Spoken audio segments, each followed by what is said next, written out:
예수님 당시에 예루살렘을 포함한 유대 지방을 다스리던 로마의 총독은 여러분이 잘 아시는 빌라도였습니다. 사실 빌라도는 우리가 매주일 사도신경으로 신앙을 고백할 때마다 부정적인 의미로 암송합니다만, 빌라도는 사실 좋은 일도 많이 했던 사람이죠.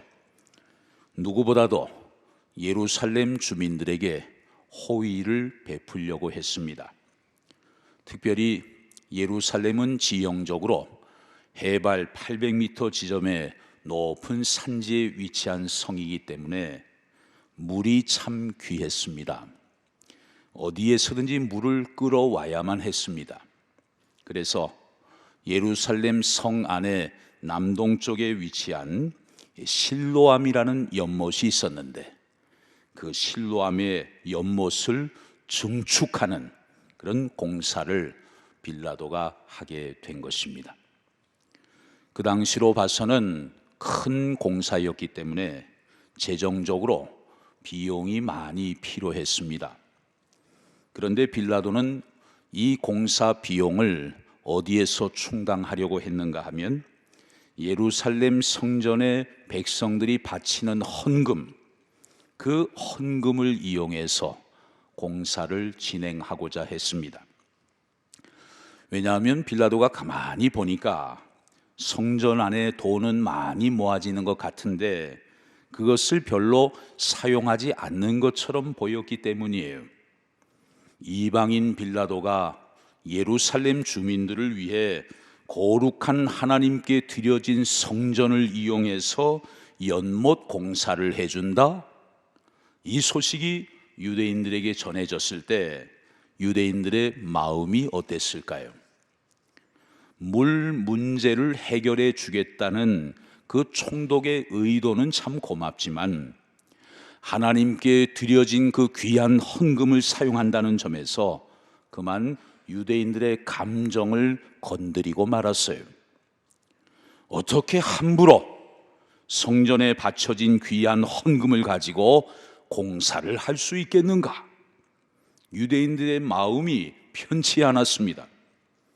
이런 상황 속에서 실로암 연못 증축 공사를 하는 중에 망대가 무너지는 사고가 발생했어요. 이 사고로 인해서 공사하던 인부 18명이 그만 죽고 만 것입니다. 18명이 죽었다고 하니까 별로 그렇게 대수롭지 않게 여길지 모르겠습니다. 그런데 여러분, 당시 팔레스틴 전역의 전체 유대인 인구가 약 50만 명 정도 되었습니다. 50만 명 중에 18명이에요. 오늘날 대한민국의 인구가 5천만 명이 넘지요. 5천만 명이라고 한다면 비율로 따질 때 1,800명이 죽은 겁니다. 많은 숫자가 죽은 거예요. 자, 여러분이 유대인이라면 이 사건을 보고 무슨 생각이 들었을까요? 거 봐라, 하늘이 노했다. 하나님이 가만히 계실 줄 아느냐? 강제로 성전 헌금을 가지고 진행하는 이 건축 공사, 하나님이 기뻐하시지 않는 거야?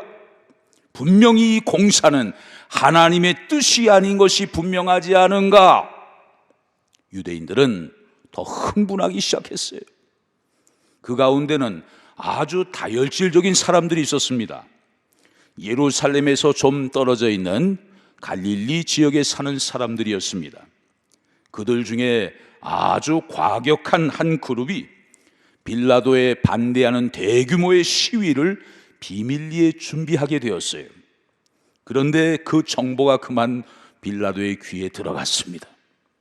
그 정보를 입수한 빌라도는 자객들을 변장시켜서 성전 안으로 들여보냈어요. 그리고 그 시위의 주동자인 갈릴리 사람들을 다 죽여버립니다.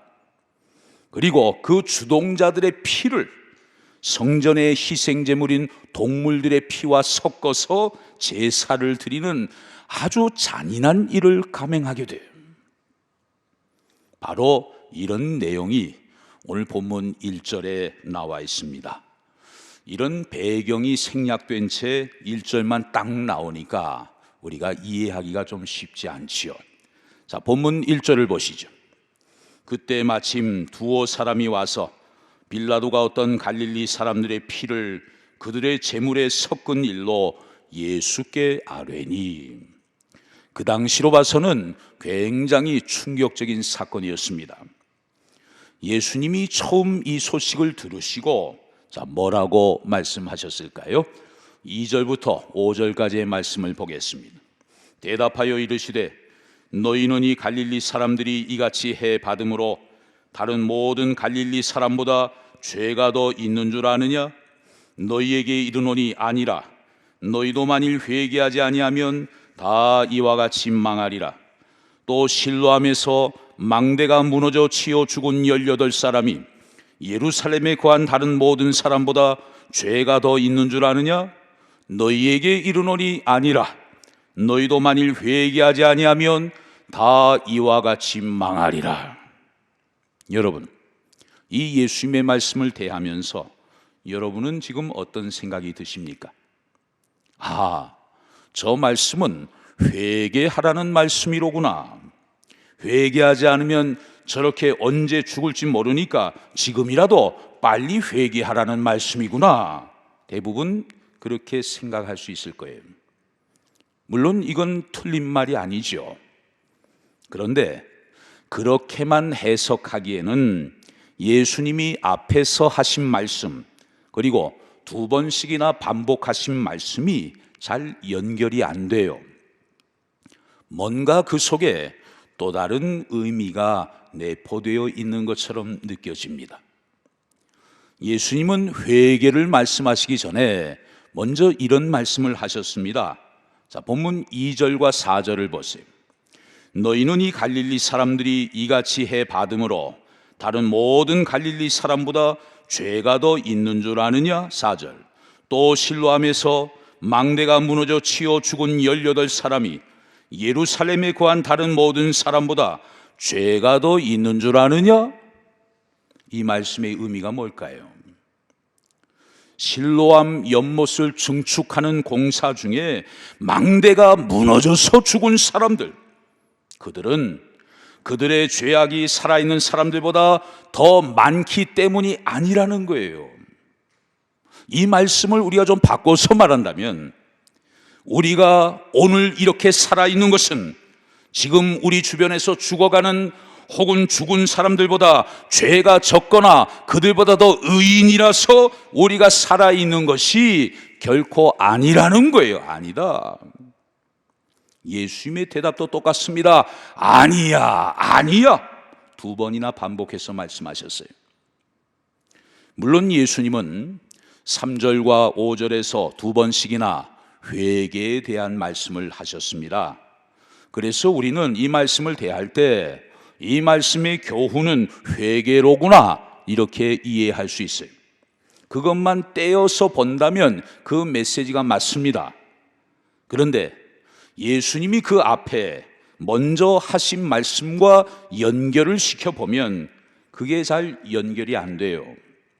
뭔가 더 깊은 의미가 그 속에 내포되어 있는데 그 뭔가가 무엇일까? 설교자로 하여금 고민을 하게 만드는 지점입니다. 만약에 죄가 있고 없음에 따라서 죽고 사는 것이 결정된다면 저나 여러분이나 죄를 짓자마자 벌써 죽었어야 마땅합니다. 그런데 우리는 지금까지 이렇게 버젓이 살아 있어요. 이것은 무엇 때문일까요? 우리가 먼저 죽은 사람들보다 의로워서 그렇게 살아있는 것일까요? 아니라는 거예요. 그렇다면 왜 많은 사람들이 죽어갔는데도 왜 우리는 지금 이렇게 여전히 살아있는 것일까요? 그 이유가 무엇이라고 생각하십니까? 망대가 무너질 때 죽은 18명이 살아있는 너희들보다 죄가 더 많아서 죽었다고 생각하느냐? 아니다! 아니야. 이게 예수님의 말씀이에요. 그렇다면 오늘 본문 예수님의 말씀의 핵심은 무엇일까요? 그저 우리 입장에서 깨달을 수 있는 것은, 그것은 우리 인간의 생사화복을 주관하시는 하나님의 오래 참으심, 그분의 은혜, 그분의 자비, 그분의 긍휼하심 덕분에 오늘도 우리가 이 땅에서 이렇게 살며 존재하며 움직이고 있는 것이다. 이것이 여러분 우리 입장에서 할 수 있는 고백이 아닐 수 없어요. 저는 오늘 본문 말씀을 묵상하면서 이런 생각이 들었습니다. 내가 죽지 않고 지금도 이 땅에 살아있는 이유가 하나님의 오래 참으심, 전적인 하나님의 은혜, 그분의 긍휼하심 덕분이라면 이제는 함부로 살아서는 안 되겠구나. 나를 지금까지 살아있게 하신 그 하나님의 은혜 앞에서 부끄럽게 시간을 허비해서는 안 되겠구나. 지금부터라도 남은 생에 남은 시간을 정말 가치 있고 의미 있게 살아가야 되겠구나. 그런 생각이 많이 들어요. 이것을 일깨워 주시는 것이 바로 오늘 본문 예수님 말씀의 핵심입니다. 그리고 회개는 그런 결단에 있어서 하나의 출발점에 불과합니다. 회개를 결론이라고 생각하면 여러분의 삶은 별로 변화가 나타나지 않아요. 그래, 오늘 저녁에 회개 기도 한번 해볼까? 그래 놓고 자고 일어나면 여전히 이전 모습 그대로 살아갑니다. 나 오늘 회개 기도 좀 해서 눈물도 좀 났다고? 여러분, 예수님이 겨우 그런 차원의 말씀을 하신 걸까요? 그렇지 않아요. 그런 면에서 저나 여러분은 한 가지 공통점이 있습니다. 우리는 지금 죽으면 안 된다는 거예요. 우리는 지금 당장 죽으면 곤란한 사람들입니다. 오래 살아야 됩니다. 왜? 지금 이렇게 죽으면 창피하니까 그래요. 지금 이 모습으로 우리가 세상을 떠나게 된다면 하나님 앞에 설 때 너무 부끄러우니까 그래요. 제가 오래전에 전도 폭발 훈련을 받을 때 그런 질문이 하나 있었습니다. 오늘 밤에 하나님이 그대를 데려가신다면 천국에서 깨어날 확신이 있습니까? 와, 너무 비장한 질문입니다. 훈련을 받은 분들은 그 질문이 무엇을 의미하는 것인지 잘 아니까 예수! 아주 자신 있게 대답을 해요. 그러나 믿음으로는 그런 고백을 할 수는 있지만 우리 삶의 모습을 깊이 돌아볼 때 그래요, 저는 오늘 밤이든지 내일 밤이든지 지금 당장이든지 저를 데리고 가셔도 저는 자신이 있습니다. 이렇게 말할 수 있는 사람 우리 가운데 누가 있겠습니까? 지금 이대로 내 인생이 끝난다면 우리는 정말 큰일 날 사람들 아닙니까? 정말 고개를 못 들 사람들 아닙니까? 1년 365일 우리의 모습을 살펴볼 때 지금 우리는 어떻게 살고 있습니까? 평소 우리의 생각, 우리의 가치관, 우리 인생의 목표, 여러 가지 우리의 내면 세계를 깊이 들여다볼 때 정말 하나님이 기뻐하실 만한 일들을 하기보다는 너무나 무의미하고 무가치한 일들에 인생을 낭비하고 있는 것은 아닌지 하나님 앞에서 정직하게 우리 자신의 모습을 돌아보아야 하는 것이죠. 우리가 부른 찬송가 가사처럼 내 평생 살아온 길 뒤를 돌아보니까 걸음마다 자욱마다 모두 죄뿐입니다. 솔직히 우리 삶을 돌아볼 때 너무나 후회스러운 세월들이 많이 있지 않았습니까? 그런 면에서 우리는 당장 죽으면 안 되는 사람들이에요. 오래 살아야 합니다. 이전에 의미 없이 보냈던 시간들을 이제부터라도 만회해야 하기 때문이에요. 그 만회의 출발점은 바로 유턴입니다. 지금까지 살아왔던 그 방향에서 돌아서는 거예요. 그것이 바로 회개 아닙니까? 회개는 어떤 면에서는 듣기에 좀 거북스러운 말일 수 있어요. 그러나 사실은 굉장히 좋은 말입니다. 옛날을 생각해 볼 때 과거에는 교통수단이 주로 버스였어요. 버스를 주고 타고 다녔죠. 모르는 길을 갈 때 가끔씩 방향이 헷갈릴 때가 있습니다. 이쪽에서 타야 되는데 저쪽에서 버스를 타게 되면 이제 정반대 방향으로 가게 되는 거죠. 피곤해서 차 안에서 꾸벅꾸벅 졸다가 잠시 정신을 차려서 보면 점점 더 약속 장소로부터 버스가 멀어지는 겁니다. 그때는 여러분 어떻게 해야 될까요? 당장 다음 정거장에서 내려야 되죠. 그리고 지하도를 건너든지 육교를 건너든지 반대편으로 가서 빨리 버스를 갈아타는 게 상책 아닙니까? 그래야 조금 늦더라도 약속 장소로 제대로 갈 수가 있는 것이죠. 깨닫고 내리고 건너서 제대로 된 버스를 타는 거, 이것이 바로 회개예요. 그런데 잘못된 버스를 타고서도 계속 잠만 자고 있을 수가 있습니다. 더 안타까운 것은 정신 차리고 보니까 이게 아닌데 깨닫게 됐어요. 그런데도 아휴, 기왕에 탄 거 그냥 가야지 어떡하겠어? 그러면서 그 버스 안에서 계속 머물러 있는 거, 이거 참 불쌍하고 불행한 인생 아닙니까? 성경에도 보면 가룟 유다가 그랬어요. 깨닫기는 했습니다. 그러나 내리지 않았습니다. 그것을 후회라고 합니다. 후회. 회개를 해야 되는데 멍청하게도 후회만 하고 있었던 거예요. 여러분, 우리보다 먼저 세상을 떠난 분들 앞에서 우리가 부끄럽지 않기 위해서는 뭔가 만회하는 삶을 살아야 할 것입니다. 우리가 천국까지 들고 갈 수 있는 것이 무엇일까요? 돈? 천국에 돈 싸가지고 갈 수 있습니까? 학벌? 많이 배웠다고 빛나는 졸업장 여러 개 가지고 갈 수 있겠습니까? 명예? 사회적으로 무슨 감투 썼다고 그 명예 갖고 갈 수 있는 것입니까? 천만의 말씀이에요. 전혀 그렇지 않아요. 그러면 우리가 천국까지 갖고 갈 수 있는 것은 과연 무엇이 있을까요?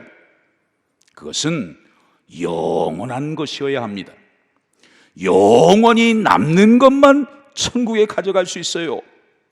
그런 것이 딱 한 가지가 있는데 그것은 바로 생명입니다. 영혼입니다. 믿지 않는 자들을 위해서는 영혼 구원이에요. 여러분을 통해 교회에 나와서 예수 믿고 구원받은 영혼이 있습니까? 한번 생각해 보세요. 그리고 이미 그리스도 예수 안에 들어와 있는 사람들에게는 서로 존중하고 사랑하고 대접하고 섬기는 것, 이런 것이 영원히 남는 거예요.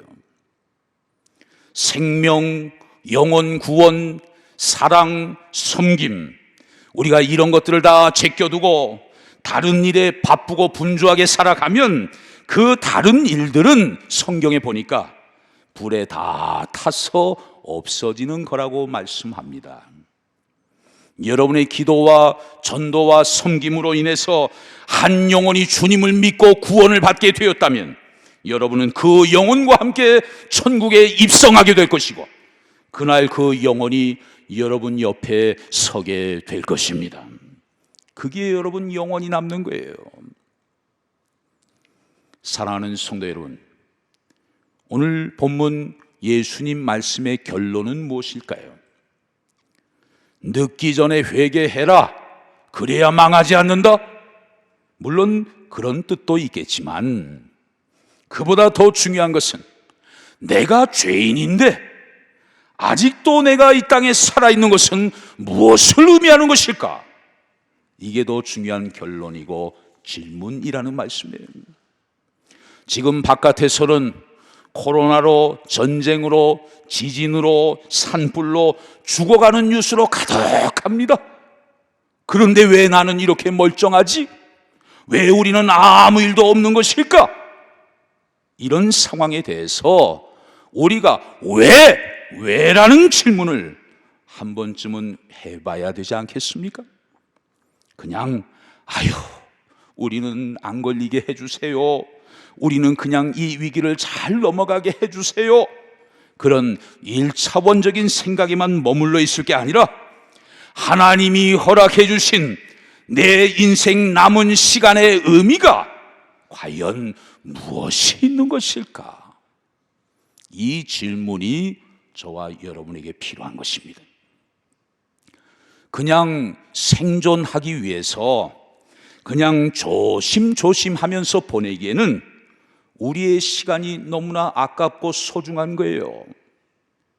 우리보다 죄가 더 많은 것도 아닌데 사고로, 질병으로 먼저 세상을 떠난 분들에게 조금이라도 미안하지 않기 위해서는 하루하루를 정말 의미 있고 가치 있는 일들을 위해서 우리 모두도 힘차게 달려가야 할 줄로 믿습니다. 오늘 교회력으로 2023년도 종료주일을 맞이했습니다.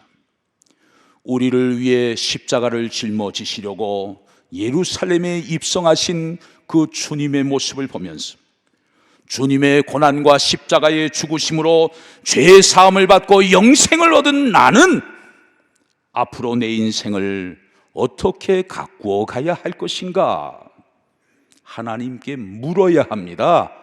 그리고 들려주시는 주님의 세미한 음성을 들어야 합니다. 그래서 우리 자신을 지키기 위해서만 급급한 그런 소극적인 방어만이 아니라 하나님이 나와 우리 교회에 부탁하신 영원한 가치와 의미를 향하여 좀 더 헌신적으로 사명의 길로 나아감으로 말미암아 남은 생에 조금의 후회함도 없이 아름다운 열매들을 풍성하게 맺으며 살아갈 수 있는 복된 저와 여러분들 다 되실 수 있기를 주의 이름으로 축원합니다.